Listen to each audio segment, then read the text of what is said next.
I want you to do me a favor. I want you to tell all your friends about me. I'm Batman.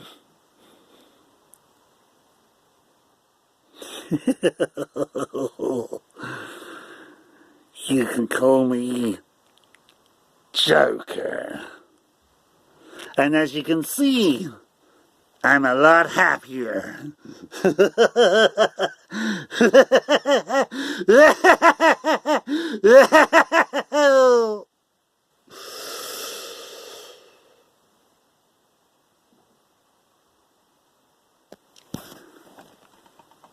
Hello YouTube, welcome to my YouTube channel, which is Climbinator 1978 or 1978, whichever way you want to pronounce it. I promised you I would review a franchise this weekend, and I started watching this particular franchise on Thursday. I skipped one of the installments yesterday because I was at work, but I'm going to watch the second installment today, and that is, of course, the Tim Burton to Joel Schumacher Batman franchise on Blu-ray. So yes, on Thursday I watched Batman 1989. Today I'm going to be watching Batman Returns. Tomorrow I will be watching Batman Forever. And that, of course, brings me to Monday. Oh, I'm looking forward to that. I must have sinned so much in a past life. Oh God, what have we done to deserve that?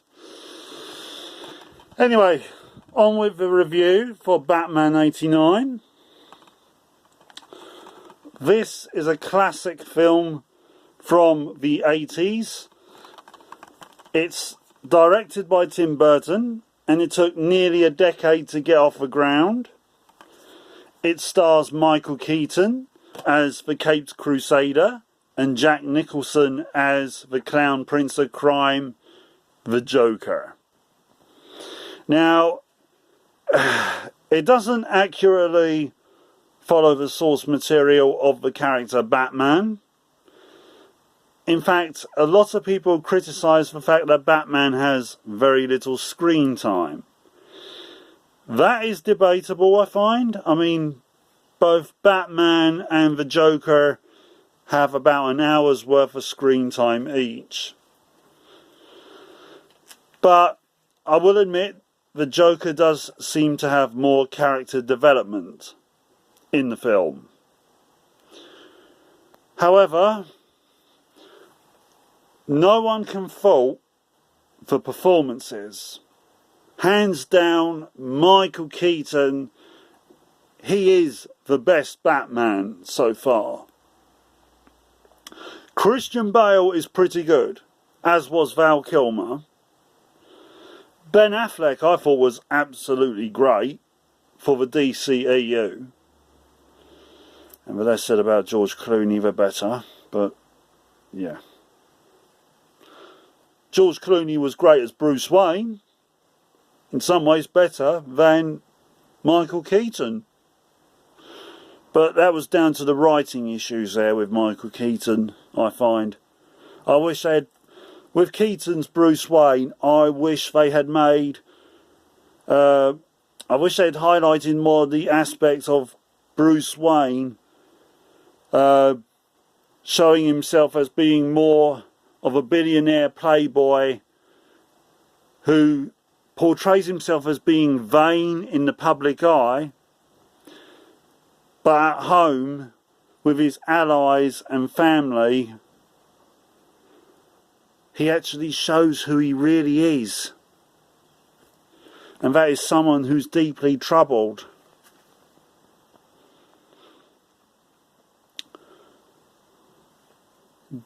As I say, Keaton, fantastic in the film.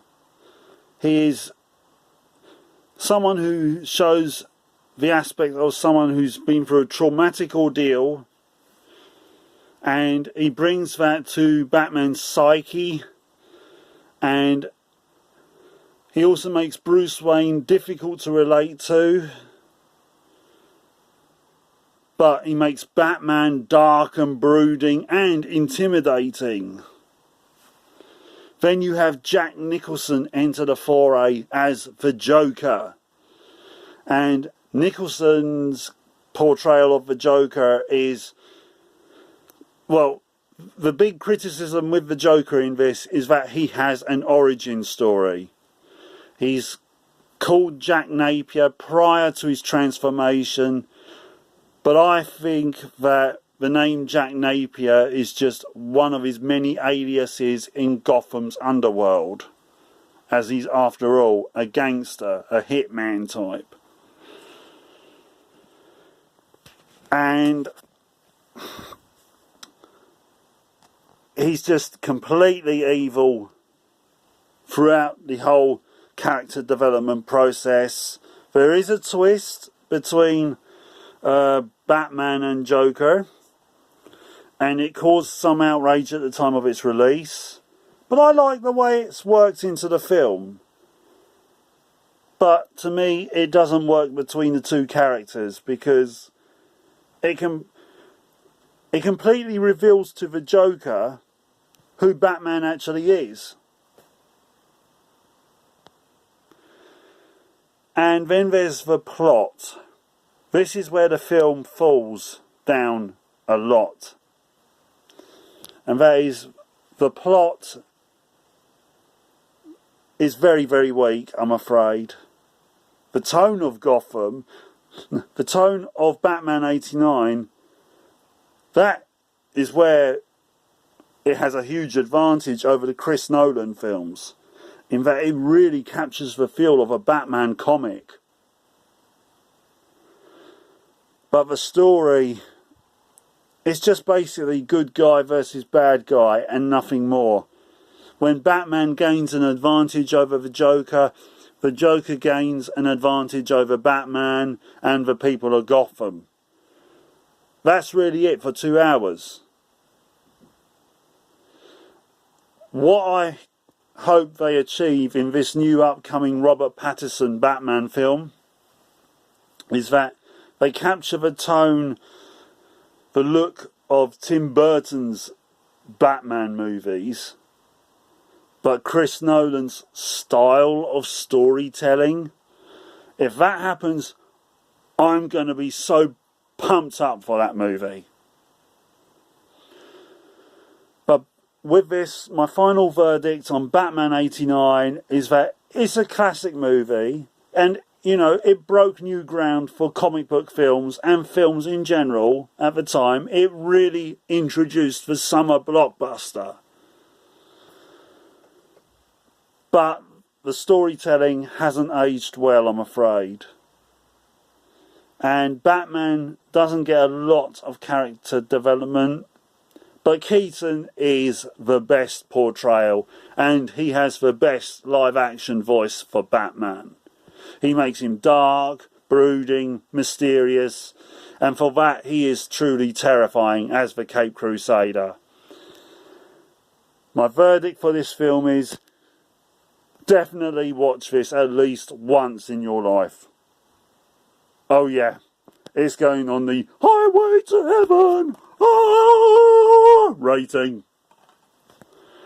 Next up is Batman Returns with Michael Keaton as the Caped Crusader in his last stint until Flashpoint. Along with Danny DeVito as the Penguin, and a very sexy Michelle Pfeiffer.